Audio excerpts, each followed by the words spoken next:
오늘은 감사하는 삶 하는 제목으로 말씀을 전하겠습니다. 성경 본문은 지난주 본문과 같습니다. 오늘 설교 때 제가 인용해서 말씀드릴 것은 주보 사면에 다 적어놨으니까요.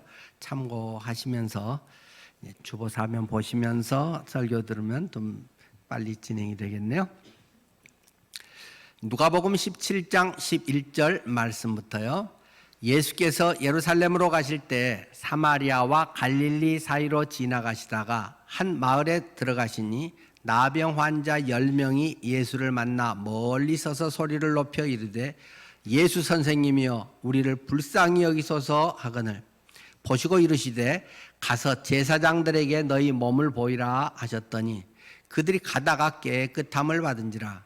그 중에 한 사람이 자기가 나은 것을 보고 큰 소리로 하나님께 영광을 돌리며 돌아와 예수의 발 아래에 엎드려 감사하니 이는 사마리아 사람이라. 예수께서 대답하여 이르시되 10사람이 다 깨끗함을 받지 아니하였느냐? 그 9은 어디 있느냐?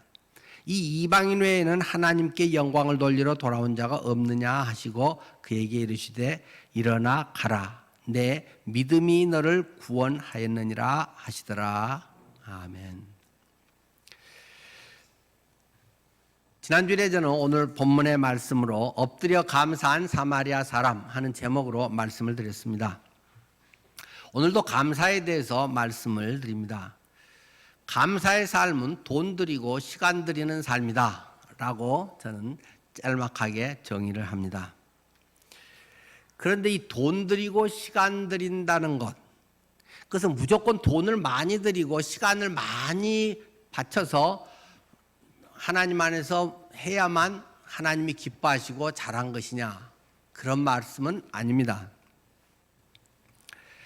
감사는 때로 우리의 육신의 본성이 별로 감사보다는 당장 눈에 닥친 것 또는 자기의 감정, 여러 상황들이 어우러져 있어서 감사할 거리인데도 미처 그것을 깨닫지 못하고 불평하거나 그냥 무덤덤하게 넘어가고 습관적으로 살아갈 때가 많기 때문에 의도적으로 때로는 감사의 훈련도 필요한 건 사실입니다.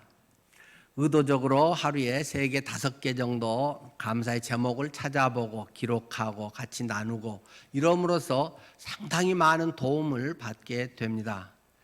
그래서 우리가 흘려진 잃어버린 그러한 감사 내용들을 다시 되새기면서 바른 훌륭한 믿음의 삶을 살아갈 수 있는 그런 밑거름이 되는 것이 분명합니다. 그러나 본질적으로 감사는 마음에서 우러나와서 그것이 외적으로 표현되는 것입니다. 먼저 내 내면에 감사가 있어야 감사의 표현을, 감사하는 삶을 살게 된다는 것입니다. 그러한 감사, 내면에서 우러나서 감사로, 돈으로, 시간으로 표현되는, 웃음으로, 기쁨으로, 다른 사람을 섬김으로 표현되는 이런 것이 하나님께 인정받는 그런 감사의 모습이 아니겠습니까? 본문에서 말하고 있는 이 사마리아 사람 나병 환자의 경우도 마찬가지였습니다. 주변 사람들은 다 이제 새로운 자기의 삶을 준비하고 또 당장 해야 될 일에 급급해서 그냥 묻혀서 다른 사람처럼 살아가 버리지만 남들은 돌아오지 않더라도 이 한 사람만이라도 아무 동조 세력이 때로는 없더라도 그는 기꺼이 혼자라도 돌아와서 시간 들여서 돌아오고 신발 달아가면서 돌아오고 땀 흘려가면서 그 길을 왔다는 말씀을 지난 시간에 드렸습니다. 그가 하고 있는 것은 감사해서 하나님을 경외하고 결국 하나님을 영화롭게 했다라는 본문의 내용이었습니다. 오늘 저는 그런데 어떨 때 우리가 감사를 하게 될까요? 감사를 해야 할까요? 한 4가지로만 이야기를 드리겠습니다. 첫째로, 감사는 은혜를 깨달을 때 감사하게 됩니다. 은혜를 깨달을 때 우리 마음에 그 은혜에 대한 내용, 마음이 우러나는 거죠. 그래서 이 은혜에 대한 깨달음은 때로는 환이고 기쁨이기도 합니다. 여러분은 구원의 확신을 가질 때 어떠셨습니까? 구원에 대한 것을 아는 것은 뭐 일찍부터 알겠죠. 교회 다닐 때부터 뭐 지겹도록 듣는 이야기가 구원. 예수님이 십자가에서 우리를 위해서 죽으시고 예수님이 부활하셔서 나도 부활하게 됐다. 이거 모르는 사람이 누가 있겠습니까? 그런데 어느 순간에 예수님이 날 위해서 죽으셨구나. 예수님의 십자가 사건은 바로 나를 위한 것이었구나. 주님께서 과거, 현재, 미래의 모든 것을 완전하게 해결해 버리셨구나 하는 것이 내 것으로 쏙 들어와서 내 안에 그런 문제, 죄짐, 나의 모든 것이 한 방에 해결되는 듯한 그러한 것을 경험할 때는 굉장히 다른 것입니다. 구원의 확신을 가지고 하나님의 늘 익숙하게 알았던 그 말이 살아있는 말씀으로 내게 다가오는 것을 체험하게 되고, 여러분은 그때 환희와 기쁨이 있죠. 어떤 분들은 며칠을 울었다 그런 간증들도 그 유명한 신앙의 위인들의 그런 간증에 보면 있습니다. 저는 너무 좋아하고 한 2달 미친 사람처럼 복음을 전해서 한 100명은 개인 전도로 복음을 전해서 그 예수님을 전한 경험이 있습니다. 사람마다 그것에 대한 감격 또는 그것을 추구하고는 간절한 마음 또는 여러 상황, 여기에 따라서 정도 차이는 분명히 있지만 분명한 구원에 대한 감격, 구원의 기쁨이 있으면 감정적으로도 정말 견디기 어려운, 억제하기 어려운 것이 분명히 있습니다. 그것이 없다고 하면 진지하게 하나님 말씀에 대해서 구원에 대한 부분들부터 한 걸음씩 점검해 볼 필요가 있습니다. 그건 누가 아무리 설명을 해도 알 수 없는 것입니다. 이건 하나님 차원의 문제이고 그것은 경험되는 문제이기 때문에 누가 이렇다는 것이 그런다고 한다라는 것을 알 뿐이지 내 속에서 뭐 본물이 툭 터져 나오듯이 그렇게 하나님의 말씀이 내 삶을 사로잡고 내 안에 그러한 죄사함의 확신, 주님이 나와 함께 한다는 그런 확신들을 갖게 되는 것은 우리가 그전에 교리로서 성경 지식으로 아는 것과는 굉장히 차원이 틀린 것입니다. 깊이가 틀린 것이 아니라 차원이 틀린 것입니다. 깊이는 비슷한 것인데 그걸 좀 더 넓게 많이 또는 자세히 안다는 것이라면, 차원은 완전히 종류 자체가 비슷한 내용인 것 같은데 차원이 틀린 것입니다. 늘 제가 말씀드리듯이 사랑에 대한 사랑학 개론, 이런 사랑에 대한 책을 읽고 사랑하는 걸 옆에서 보고 그것을 많이 우리가 옆에서 접한 것과 실제 내가 사랑에 빠진 거는 완전히 틀린 것입니다. 그때 그 사람이 이래서 그렇게 전화를 그냥 2시간이나 붙들고 있었구나. 그렇게 하기 때문에 막 30분 만나려고 막 2시간을 가서 어렵게 가서 하고는 30분만 나고는 또 막 돌아와야 되는데 그런 시간 낭비를 하는구나. 자기가 사랑에 홀랑 빠지면 그것을 말 안 해도 안 가르쳐줘도 하고 싶은 것입니다.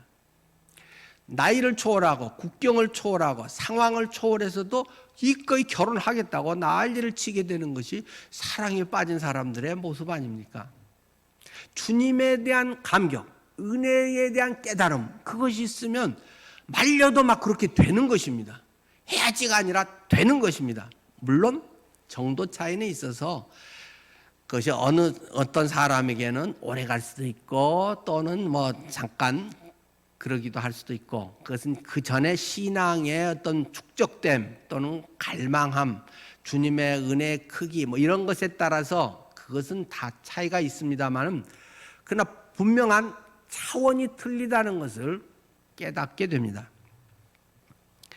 우리가 어떤 것을 이해하는 것, 그것은 성경적 지식과도 많이 우리가 다 알 수 없는 차이가 있는 것입니다. 그런데 돌아보면 성경에 뻔히 있는 것이고 분명히 다 맞는 말인데, 전에는 죽어있던 말같이 좋은 교훈처럼 하나님이 이렇게 하기를 바란다, 사랑하라고 하신다, 그런 좋은 교훈으로 있었던 것이 어느 순간 내 속에 쏙 들어오면 그렇게 하지 않으면 견딜 수 없는 마음처럼 되어버리는 것입니다. 되어가는 것입니다.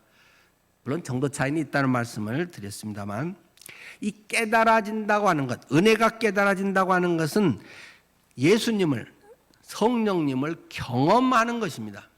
경험되는 것이기 때문에 아는 우리의 지적 차원의 가르침, 교훈과는 천지 차이가 있는 것입니다. 이것은 알아지는 것이고 믿어지는 것이고 깨달아지는 것입니다. 깨달아진다고 하는 것은 지적인 면이 분명히 있습니다. 그것이 선행된다고 하겠죠. 뭘 알아야 뭔가를 하고 생기는 거 아니겠어요? 그런데 빠질 수 없는 것이 감성적으로도 기쁨이라든가 감탄이나 뭔가 감정적인 변화가 있습니다. 그게 없다? 없는 겁니다. 그냥 자기를 속이고 너무 또 기존의 종교들이 또는 막 순간적 감정으로 자꾸 사람들이 뭐 어쨌다가 하다가 원인치 가고 하기 때문에 말씀이 중심이고 감정은 뭐 있으면 좋고 없으면 만다고 그런 식으로 많이 이야기를 했지만 그렇지는 않습니다. 두 개는 동시적으로 되는 것이고 정말 사랑하면 밋밋한데 사랑해 이런 것이 아니라 그냥 가슴이 떨리고 그녀를 만나기 100m 전 뭐 그런 노래도 있는 것처럼 설렘과 감격과 자꾸 전화비 비싸도 뭐 요즘은 무제한이지만 그 부모 몰래 전화도 하게 되는 것이고 자기 그냥 용돈 아껴 가지고 그 사람 좋은 거 사주고 싶어지는 것이고 그런 감정 그런 것이 없이 어떻게 진짜 어떤 이성의 사랑이라고 할 수 있겠습니까? 영적인 것은 그거보다 더 큰 희열이 있습니다. 기쁨과 감사의 차원이 좀 틀린 거고 왠지 든든함, 뭔가에 표현할 수 없는 그런 감격, 감동, 희열 이런 것이 분명히 있습니다. 없으면 진지하게 점검해 봐야 됩니다. 근데 옛날에 있었는데 지금은 없다. 신앙에 정체되고 침체되면 그런 현상은 또 오는 것이죠. 그리고 영적으로 평안해지고 확신이 생깁니다. 성령 충만하다. 때로는 하나님의 은혜를 깨달았다. 성숙해진다라고 하는 것을 그냥 쉽게 한마디로 한다면 무엇이겠습니까? 저는 이렇게 질문하고 싶습니다. 여러분은 평안하십니까? 여러분은 평안하십니까? 편안하길 추구하지만 때로는 오히려 고생되고 돈 들고 욕먹고 그럴 수도 있지만 왠지 마음이 평안한 경우들을 경험해 보셨을 것입니다. 성령의 충만함이나 주님과 함께함 또는 말씀에 붙들린 이럴 때는 평안이 생깁니다. 이것은 뭐 헬라어로는 뭐 에이레네 이런 단어를 쓰지만 우리가 제일 잘 아는 히브리어로는 샬롬, 평안, 평강입니다. 우리 속에 샬롬이 이루어지는 것입니다. 늘 말씀드렸듯이 샬롬이라고 하는 것은 하나의 막대기가 부러져 버려가지고 각지 지멋대로 돌아다니다가 다시 딱 두 개가 만나서 이제 제대로 하나로 이어지는 하나로 만나져서 다시 하나의 막대기로 원상복구되는 게 본래 이제 말하는 샬롬이라고 하는 어원적 본래 뜻이라는 것을 말씀을 드렸습니다. 하나님과 우리가 하나였는데 언젠가 죄를 지으면서부터 부러져 버리고 하나님께서 멀어지고 죄를 지을수록 점점 하나님과의 사이가 나버리고 자기가 주인 돼서 살아가는 것입니다. 그러다가 예수 그리스도의 십자가 부활의 사건이 내게 엄청난 은혜와 충격으로 다가오면서 그때 그분을 주인으로 만나면서 왠지 모르는 내 속에 평안이 흐르게 되는 것입니다. 하나님의 그 마음이 내 속에 전이 되는 것입니다. 그래서 그 주님의 차원의 하나님 차원의 마음이 평안이 내 속에 와서 우리가 평안하다라고 말하는 것이 신약의 바울이 그렇게 강조하고 있는 계속 설교 때마다 요즘 말씀드리는 은혜와 평강이 너희에게 있을지어다. 은혜와 평강이 있을지어다. 은혜가 있어야 평강으로 나타나게 된다는 것이죠. 이 깨달음, 주님과의 이러한 것들이 이루어지면 의욕이 생깁니다. 자신감이 생깁니다. 담대해집니다. 그렇게 해야지 하는 것도 좀 도움이 되지만 그런 마음이 생겨나기 시작합니다. 하나님께서 우리에게 산 소망을 주셔서 소망이 나를 불러일으키게 되는 것입니다.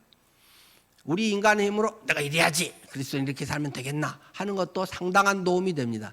그러나 그것은 자칫하면 자기개발식의 그 결단에 끝나기가 쉽습니다.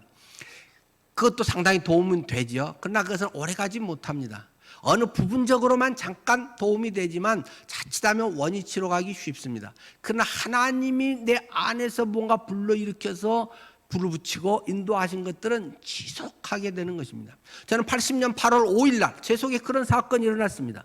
예수님에 대한 사건이 내 안에 정말 구원의 사건으로, 예수님이 날 위해 죽으셨구나, 그 예수님의 십자가 사건이 나의 사건이구나 하는 것이 경험된 뒤로 저는 지금까지 감정이나 물론 어떤 할 수 있는 것의 방법 차이들은 있었지만 저는 지금까지 거의 차이 없이 이어져 오고 있습니다.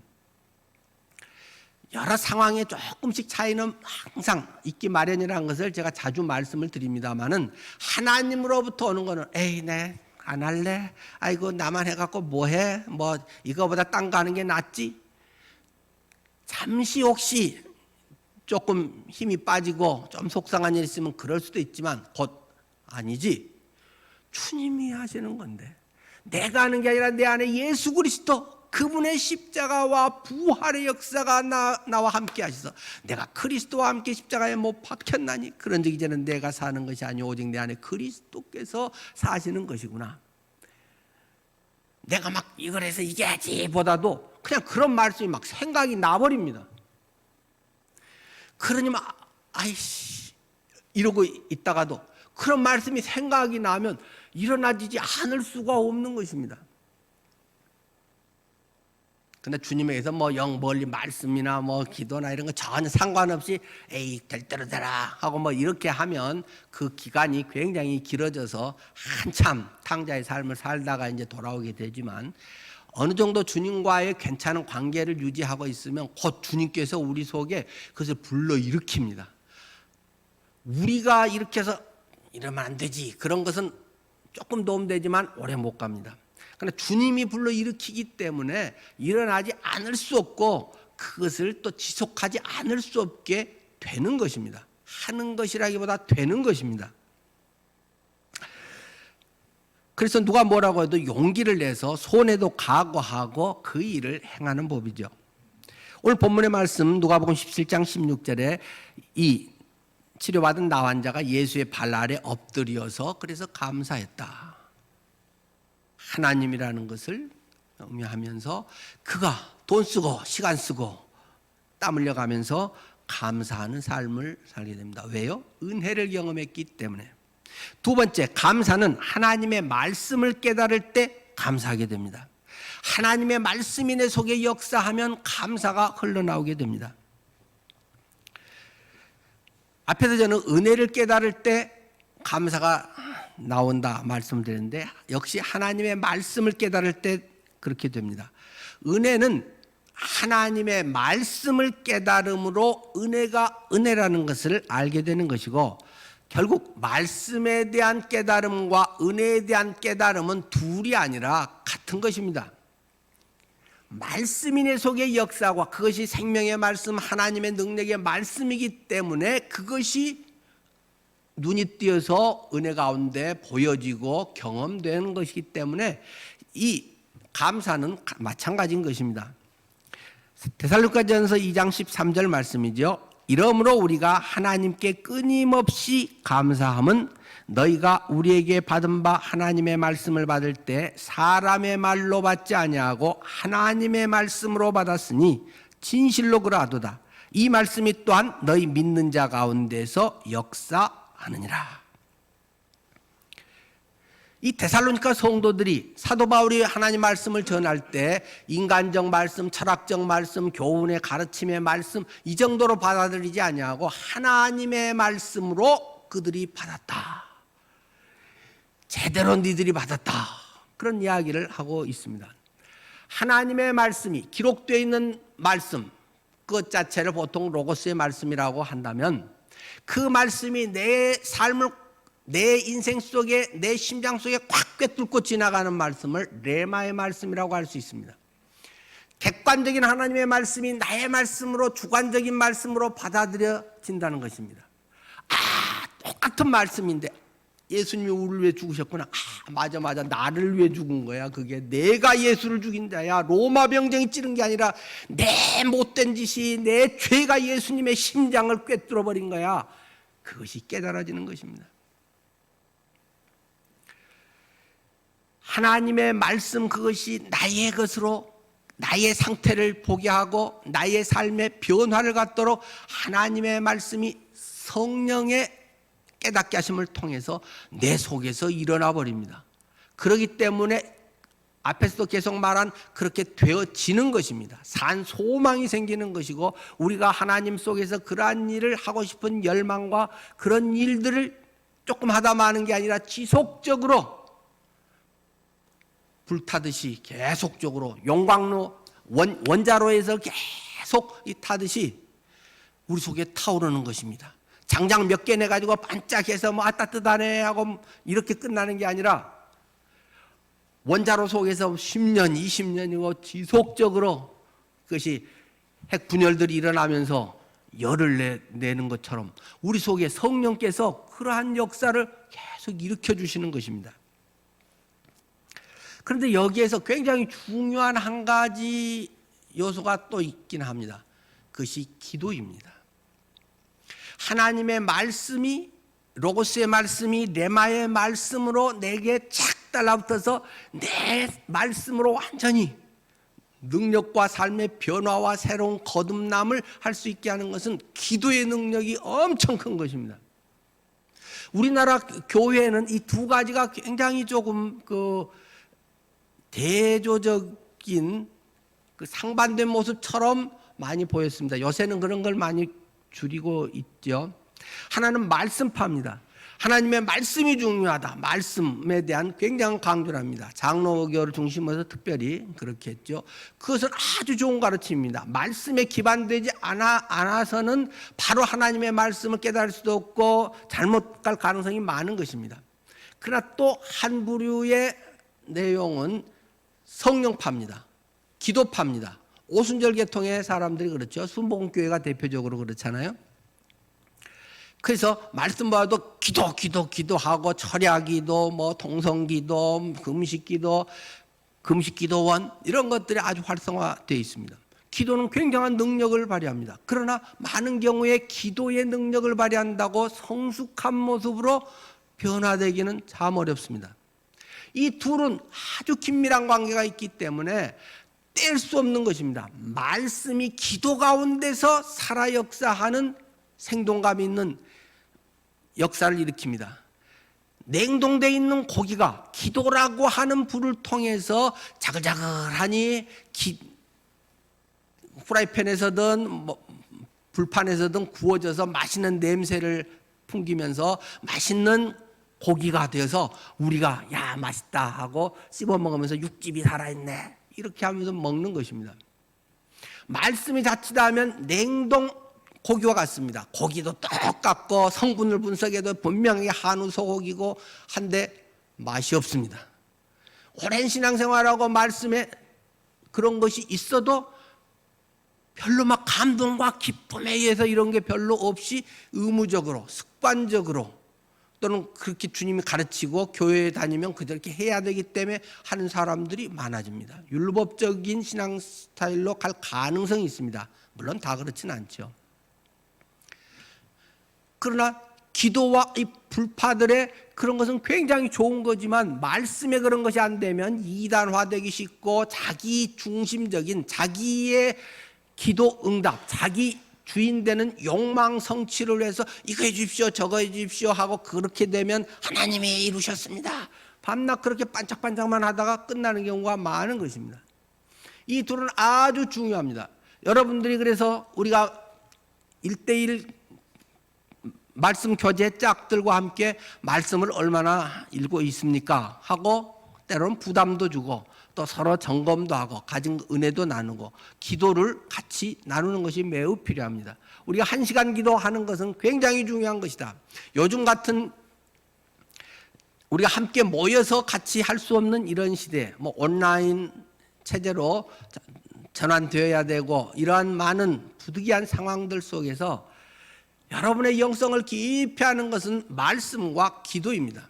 그런데 기도가 깊어지지 않으면 말씀이 아무리 많아도 어느 한계 이상으로 뛰어넘을 수 없습니다. 지식과 많은 것을 하고 깨달음은 있어도 별로 삶이 달라지지 않을 가능성이 많습니다. 그러나 기도가 함께하고 겸손하게 하나님을 의지하면서 하나님의 말씀으로 받고자 할 때 그것이 굉장한 능력을 발휘합니다. 우리는 그것을 하나님의 음성을 듣는다라고 표현할 수도 있습니다. 하나님의 음성 듣기. 저는 거기에 관심이 많았습니다. 성경에 대해서 하고 나누고 왜 바뀌지 않나? 맨날 뭐 중요한 문제 부딪히면 왜 사람들이 헷갈리는 것인가? 굉장히 제자 훈련을 많이 한 이런데도 큰 문제 닥치면 세상 사람들처럼 당회에서 결정하고 그냥 그렇게 살아가서 도대체 몇십 년 우리나라에서 제자 훈련에 아주 표본이 된다는 대단한 교회들도 결국 큰 문제 닥치면 그냥 일반 사람들 하는 것처럼 당회가 교회가 흔들리니까 교회에 지장이 생기니까 사람들 떠나니까 하면서 정의의 길을 따르지 아니하고 그냥 대충 무마할 수 있는 길을 추구하고 있는 것들이 상당히 많은 현실들입니다. 왜 그렇습니까? 하나님의 말씀이 나의 말로 하나님의 음성이 잘 안 들리기 때문입니다. 지식으로는 많이 있는데 지식을 그냥 여기다가 붙이고 저기다가 붙이고 공부 많이 한 사람들이 자칫 여당 되면 이것 갖다 붙여서 합리화하고 야당 되면 이것 갖다 붙여서 합리화하고 마치 정치인들이 그런 것처럼 많은 사람들이 그런 어떤 주관성이 없이 바른 것을 추구하지 않는 경우들이 교회 안에도 적지 않습니다. 하나님의 음성에 대한 책만도 저기 한 30권, 50권은 될 겁니다. 그런데 별로 어려운 게 아니더라는 것입니다. 하나님의 음성 듣기 어떤 방법 또는 여러 가지의 도움도 많이 되지만 원리는 단순한 것입니다. 주님과 나와의 친밀한 관계가 되면 들립니다. 그냥 들리는 것입니다.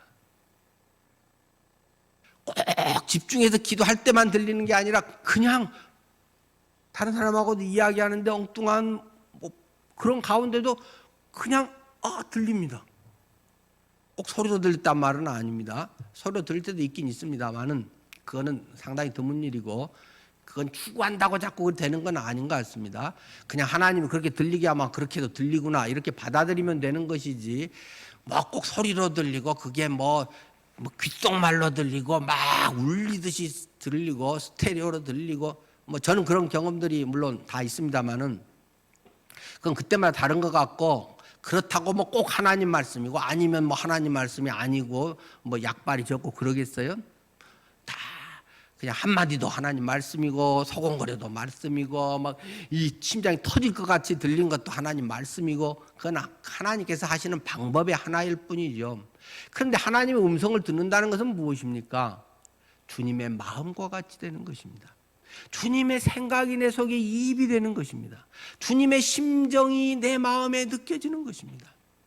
주님께서 원하시는 거 이러겠구나.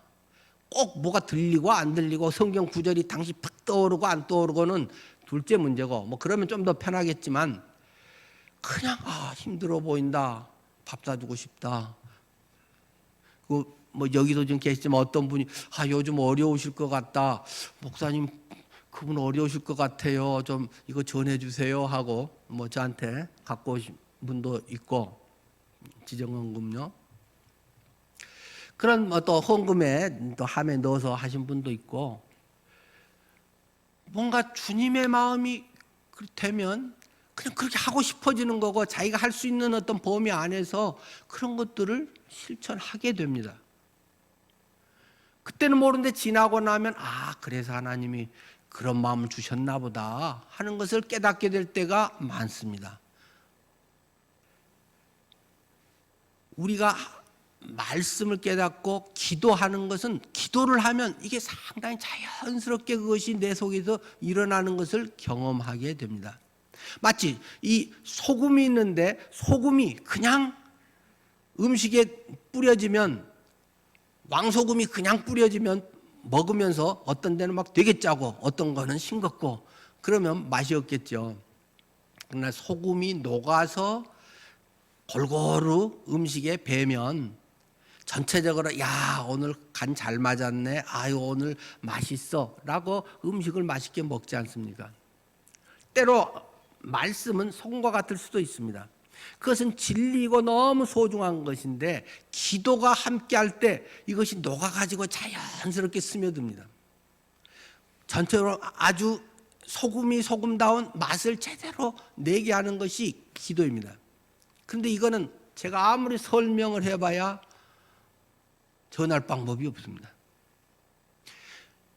하루에 1시간 기도, 밤 10시 기도를 저는 아주 좋아합니다. 요즘 같은 때 우리가 많이 모일 수 없기 때문에 성도님들에게 그래도 기도라 주님과의 관계를 깊이 하기 위해서도 하지만 첫째는 저를 위해서 합니다. 그렇게 정해져 있으니까 제가 빼먹을 수는 없잖아요. 아마 시작한 날부터 지금까지 하루도 제 시간에 제가 기도 제목을 안 올렸거나 빼먹은 적은 하루도 없을 것입니다. 주일날은 자유롭게 하니까 그걸 안 올렸지만,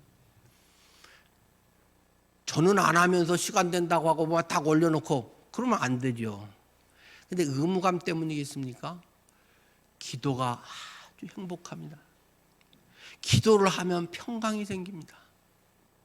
왠지 뭐라고 말할 수 없는 평안과 염려가, 평안이 생기고 염려가 사라집니다. 물론 한 방에 다 하고 완전히 없어진단 말은 아닙니다.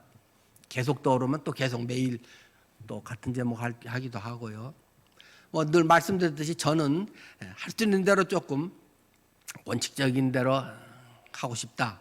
그래서 디귿자극 기도 의자 놓고 방석 하나 놓고 그거 해서 항상 무릎 딱 꿇고 9시 50분 되면 알람 딱 켜놓고 알람 울리면 바로 그 제목 미리 다 준비 대기시켜놔서 바로 성도님들께 말씀 감사방에 올리고, 그때부터 해서 11시 알람 해서 11시 끝날 때까지 기도합니다. 더 뭐 해야 되면 이제 알람 끄고 뭐 계속 이어서 하기도 하고. 그런데 급할 때만 하는 기도도 능력이 있고 해야 됩니다만, 별일 없을 때 그냥 평상시에 꾸준히 1시간 이상 기도하는 것은 굉장한 능력이 됩니다. 꼭 기도가 잘 이루어지고 막 힘이 난다 그런 것만은 아닙니다. 누가 말 안 해도 제 속에 평강이 있습니다. 의연함이 있습니다. 문제들은 늘 많습니다. 그런데 그것이 주님께 의탁하게 되고 거기에서 계속 붙들고 있지 않고 제 마음에 무거운 짐이 내려놔집니다. 그리고 막 생각도 납니다. 어떨 때는 막 기도하면서 설교 내용이 막 쏟아져 가서 어떨 때는 막 계속 그거 카톡으로 받아 쓰느라고 뭐 한 40분, 50분을 할 때도 가끔 있습니다. 여러분들의 지금까지 신앙생활에 좋은 어떤 원칙과 말씀이 기도로 잘 녹아져서 그것이 여러분의 삶에 흡수가 되기를 바랍니다. 적어도 한 30분 이상은 해야 되는 것 같아요. 그러니까 꼭 길이가 중요한 건 물론 아니지만 길이도 중요합니다. 적어도 한 30분 전에는 막 조금 산만하고 막 이런 거 저런 거 하고 자기가 생각했던 기도 제목만 막 이렇게 띄우다가 말 가능성이 있잖아요. 근데 한 30분 정도가 넘으면 주님의 그런 마음으로 또 주님의 것에 쭉 들어가서 어떤 마음의 평강과 주님의 그것이 제 속에 뭐 채워진다기는 또 그렇고, 하여튼 그런 것이 저를 감싸고 함께하고 일하신다 하는 것들이 그냥 자연스럽게 경험됩니다. 하나님의 음성이 들려옵니다. 꼭 소리로는 아니라고 했습니다. 그냥 그런 마음이 들고 누구한테 전화해봐야지. 누구 뭐 밥이라도 사줘야겠다. 뭐 요즘은 또 이제 뭐 식사나 이런 신방이 좀 오히려 조심스러워서 하지만 뭐 때론 무리도 합니다만은 그런 마음이 두 분이나 그럼 얼른 잊어먹지 않기 위해서 스케줄표에다가 또 이제 기록해 놓고 그런 식으로 하게 됩니다. 하나님의 말씀이 깨달아질 때 진정한 내면의 감사가 생깁니다. 디모데전서 4장 4절 말씀이죠. 모든 배후에 하나님의 섭리가 있음을 알라. 하나님께서 지으신 모든 것이 선함에 감사함으로 받으면 버릴 것이 없나니.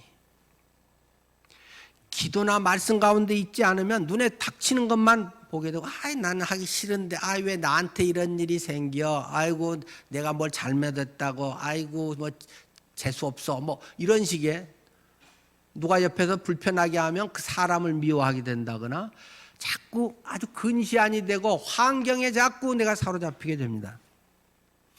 그러나 하나님께서 지으신 모든 것이 선함에 감사함으로 받으면 버릴 게 하나도 없다. 이러한 의연한 마음, 포용적인 마음, 왜? 주님이 전능자니까. 주님은 그것을 완전히 새롭게 하실 수 있는 천리안이시고 능력자이시고 내게 필요하니까 허락하셨을 거고, 아니면 피할 길을 내셨을 텐데 감당할 만한 또 능력을 주실 것이고, 그런 것에 대한 믿음이 생기면 그 모든 것이 감사함으로 받아들여지고, 그러면 버릴 게 없습니다. 누구 탓할 게 사실은 별로 없게 되는 거죠. 세 번째, 감사는 부활을 통한 승리를 경험할 때 하게 됩니다. 하나님께서 예수님을 통해서 인류 역사에 이루신 최고봉의 결정은 부활입니다. 최고의 능력은 부활입니다. 그 누구도 해결할 수 없는 것이 죽음의 문제입니다. 불로초 불사약을 구하고 진시황이 어떻게 통일을 하고 알렉산더가 뭘 하고 내가 높은 사람이 되고 돈이 어마어마하게 많고, 그러나 모든 누구도 죽음이라고 하는 것 앞에서는 세월 앞에 장사 없다고, 다 죽음을 뛰어넘은 사람은 없습니다. 세계의 현철들, 그 위대한 사상가들, 그 종교인들, 모든 사람도 죽음을 뛰어넘은 사람은 한 명도 없습니다. 오직 한 분, 예수 그리스도. 죽음의 문제는 신의 영역의 문제이기 때문에 죽음의 문제를 해결했다는 것은 신의 영역의 사람이고 하나님의 사람이다. 하나님이 주관자이시다는 것을 우리에게 말하는 것이죠. 그렇기 때문에 우리의 승리라고 하는 것은 세상에서 좀 더 잘되고 편안해지고 이익되고 좀 좋고 자랑스럽고 이런 것 차원이 다른 하나님 차원의 승리라는 것을 성경은 우리에게 강조하고 있는 것입니다. 사도행전 17장 31절, 이는 정하신 사람으로 하여금 천하를 공의로 심판할 날을 작정하시고 이에 그를 죽은 자 가운데서 다시 살리신 것으로 모든 사람들에게 믿을 만한 증거를 주셨음이니라. 부활이 하나님이라는 증거다. 예수는 무조건 믿지 마라. 무턱대고 믿지 마라. 그냥 믿으면 안다고 그런 소리 하지 마라. 부활이 있기 때문에 부활은 신의 영역, 하나님의 전능자라는 것을 확실히 보여주는 증거. 부활이 있기 때문에 하나님이 하셨구나, 난 하나님을 믿는구나, 하나님이 그분이 나와 함께 하는구나 하는 걸 믿고 거듭난 삶을 살 수 있는 거지, 무조건 예수 믿으면 좋아진대, 주님이 도와준대, 그런 것은 다른 종교도 그 정도는 다 있습니다.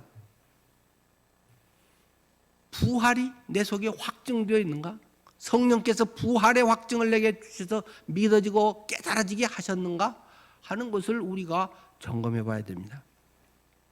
고린도전서 15장 57절, 우리 주 예수 그리스도로 말미암아 우리에게 승리를 주시는 하나님께 감사하노니. 예수 그리스도로 말미암아 우리에게 승리를 주셨다. 고린도전서 15장 부활장이라는 거 너무 잘 알고 있습니다. 부활장에서 이야기하고 있는 것이 예수님의 부활을 통해서 승리를 주셨다. 하나님의 승리다. 하나님 차원의 승리다라는 것을 우리에게 가르쳐 줍니다. 부활장을 외운다고 해서 이게 해결되는 게 아니라는 것입니다. 성령께서 이 말씀이, 단순한 말씀이 깨달아지고 믿어지게 해줌으로 내 인생에 엄청난 변화가 일어나 버리는 것입니다. 그래서 겸손히 하나님께 의탁하고 말씀을 주여 깨닫게 해 주십시오. 이걸 뭐 원어로 연구한다고 뭐 더 알고 그런 거 아닙니다.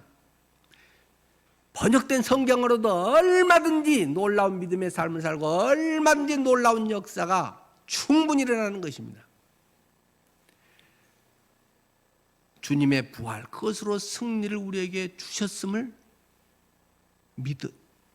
믿으려고 하면 믿어지게 해주시죠. 믿으려고 하고 부활로 나아가려고 하고 그러면 그것이 나의 간증으로 경험되는 것을 오래지 않아서 여러분은 고백하게 될 것입니다. 네 번째는 감사는 기도 응답을 경험할 때 또 당연히 감사하게 되겠죠. 아, 내가 이렇게 기도했는데 이루어졌네. 아, 내가 130만 원이 필요하다고 그랬는데 정확히 130만 원이 갑자기 어디서 입금이 됐네. 이럴 때 와, 하나님이 기가 막히게 맞춰서 했네. 이건 하나님이 하신 거네 하는 걸 확증할 때가 있지 않습니까? 기도가 응답될 때, 물론 응답에 대해서는 뭐 여러 가지 방식에 대해서 뭐 네 가지 뭐 우리가 보통 말씀드렸습니다만, 하여간 내가 기도함으로 그것이 이루어짐으로 인해서 야, 하나님이 나와 함께 하시구나, 임마누엘이구나, 그 진짜네 하는 것을 체험하고 감사에 나아갈 수 있죠. 예수님께서도 요한복음 11장 41절에 나사로의 무덤에서 이제 나사로야 나오너라 이제 하시는 그런 배경 속에 아버지여 내 말을 들으시는 것을 감사합니다. 예수님조차도 하나님께서 내 말을 들으신 것을 감사하면서, 그래서 다른 사람이 아, 이분이 진짜 하나님 아들이구나, 하나님 보내신 자구나, 아니 하나님이구나, 그것을 증명해 주는 거니까 그렇지 않습니까? 내면의 진정한 감사라고 하는 것은 겉으로 표현될 수밖에 없는 것이다. 야고보서 2장 17절, 이와 같이 행함이 없는 믿음은 그 자체가 죽은 것이다. 그 믿음 아니다, 가짜다, 그 말을 야고보서는 하고 있죠. 행함으로 표현되지 않은 것은 아직 설리걷거나 아니거나 뭐 그런 것이라고 분명하게 가르쳐주고 있습니다. 그런데 감사하지 않는 삶에 대해서 성경은 꽤 엄한 기준을 댑니다. 우리는 감사하면 좋고 뭐 아니면 할 수 없고 아니면 말고 이러기 쉬운데, 성경은 지금 로마서와 제가 디모데후서 말씀을 적었는데요, 감사하지 않는 삶은, 감사 없는 삶은 심판과 연결돼 있다, 심판받는다, 이렇게 이야기하고 있습니다. 죄지면 심판받는데 감사하지 않는 것도 심판받는다? 좀 심한 거 아니냐? 로마서 1장 21절입니다. 하나님을 알되 하나님을 영화롭게도 아니하며 감사하지도 아니하며 오히려 그 생각이 허망해지며 미련한 마음이 어두워졌나니. 28절, 또한 그들이 마음에 하나님 두기를 싫어하며 하나님께서 그들을 그 상실한 마음대로 내버려 두사 합당하지 못한 일을 하게 하셨으니, 합당하지 못한 일 하는 걸 그냥 내버려뒀다, 타치 안 했다. 1장 32절, 그들이 이 같은 일을 행하는 자는 사형에 해당한다고 하나님께서 정하심을 알고도 자기들만 행할 뿐 아니라 또한 그런 일을 행하는 자들을 옳다 하느니라. 감사하지 않는 이것이 사형이다. 와, 너무 심하지 않나요? 왜 그렇습니까? 하나님의 은혜를 모르기 때문입니다. 은혜를 진정으로 알면 감사할 수밖에 없는데 은혜를 진짜로 모르기 때문에 감사도 없고 그냥 내 중심적인 그런 삶에, 그리스도가 주인 되지 않은, 그리스도를 진정으로 영접하지 못한 사람은 사형에 해당할 수밖에 없는 것이죠. 디모데후서 3장 21절 2절, 말세의 모습과 고통에 대해서도 사도 바울은 이야기합니다. 너는 이것을 알라. 말세에 고통하는 때가 이르는데 사람들이 자기를 사랑하며 돈을 사랑하며 자랑하기 좋아하고 교만하고 비방하며 부모를 거역하며 감사하지 아니하며 거룩하지 아니하며. 이런 거 보면 말세가 가까웠다 하는 거를 좀 실감을 하게 되는 것 같아요. 자기를 사랑하며 자기 위해서는 돈 쓰고 시간 쓰는 것에 전부 하는데 다른 것에는 별로 관심이 없다. 돈을 사랑하며 자랑하기 엄청 좋아하고, 좀 아는 거나 뭐 앞선 거 있으면 엄청 교만하고 뒷담화하기 좋아하고, 부모도 내버려 두고 감사하지 아니하고 거룩하지 아니하고, 이게 말세 죄인들의 적나라한 모습이다. 아주 죄가 심화된 사람들의 속성이 이런 모습이라는 것을 성경은 지금 말하고 있습니다. 그러면 우리가 누구에게 감사해야 할까요? 첫째, 하나님께 감사해야 된다는 것입니다. 본문 말씀에서도 그 나음받은 사마리아 사람 나병 환자가 큰 소리로 하나님께 영광을 돌리며 돌아왔다. 하나님을 영화롭게 하는 것, 하나님께 영광 돌리는 것이 감사의 첫째 중요한 거죠. 그래서 예수의 발 앞에 엎드려서 감사했다고 이야기합니다. 하나님께 감사해야 됩니다. 근데 이 감사는 쉬운 것입니다. 왜요? 돈 안 들어도 되기 때문에 쉬운 것입니다. 많은 사람들이 여기에 끝나기 딱 좋다는 것입니다. 물론 감사 헌금하지요. 근데 감사 헌금 매덕은 교회하고 뭐 교회가 쓰는 거지 뭐 하나님께 특별히 하는 건 아니잖아요. 그걸 표현하고 물론 사람들 속에 하나님이 그걸 잘 활용하도록 하는 거지만, 하나님 감사해요. 뭐 조금 울고 뭐 며칠 이렇게 해도 감사해요. 그러면 끝나는 것입니다. 별로 손에 댈 게 없습니다. 돈 드는 거 없습니다. 마음의 중심에 진정으로 하나님께 감사해야 됩니다. 그러나 두 번째, 사람들에게 감사해야 됩니다. 사람들에게 감사를 표현할 수 있어야 진짜 감사한 모습이라고 하는 것입니다. 창세기 40장 23절에 그 요셉이 감옥에 있을 때 꿈 해몽해 준 그래서 이제 풀려나서 그 바로의 의전수석 비서관으로 다시 복귀한 술 맡은 관원장 얘기죠. 술 맡은 관원장이 요셉을 기억하지 못하고 그를 잊었더라. 그 고맙고 너무 고마워. 내가 가면 꼭 내가 왕에게 말해줄게. 복귀되면 내가 진짜로 가서 왕도 억울하다는 거 꼭 말해줄게. 몇 번 새끼손가락 걸고 그렇게 갔는데, 가족 만나서 반가워, 가서 밀린 일이 있어서 해야 돼, 막 적응해야 돼, 정신없고 하니까 그런 거 홀랑 다 잊어먹어버렸다는 것입니다. 무려 2년 동안이나 잊어먹어서 요셉은 2년 동안 죽으라고 감옥 생활은 더 희망도 없이 이제는 하고 있었다는 것입니다. 그때 하나님께서 막 이제, 야, 네 머리 갖고는 도저히 생각도 안 나. 너는 그렇게 살아왔어.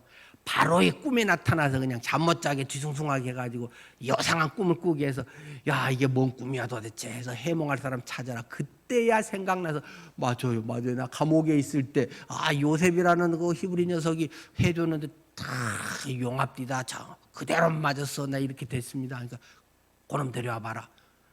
그렇게 해서 요셉이 해몽하고 총리가 됐다 하는 것을 우리는 잘 알고 있습니다. 여러분 혹시 고마운 것이 어디 있습니까? 사람에게 표현을 하십시오. 성경에 보이는 사람에게, 보이는 부모에게 사랑하지 않고 보이지 않는 하나님을 사랑한다고 하냐고 질책하는 말씀이 성경에 있잖아요. 보이지 않는 하나님에게 하고 신앙을 갖는 것은 아주 쉬운 일입니다.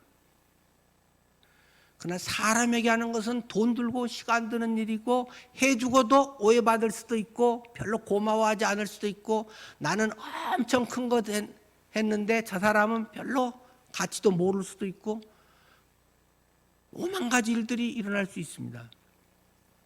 그러나 진정한 감사는 사람에게 하는 것입니다.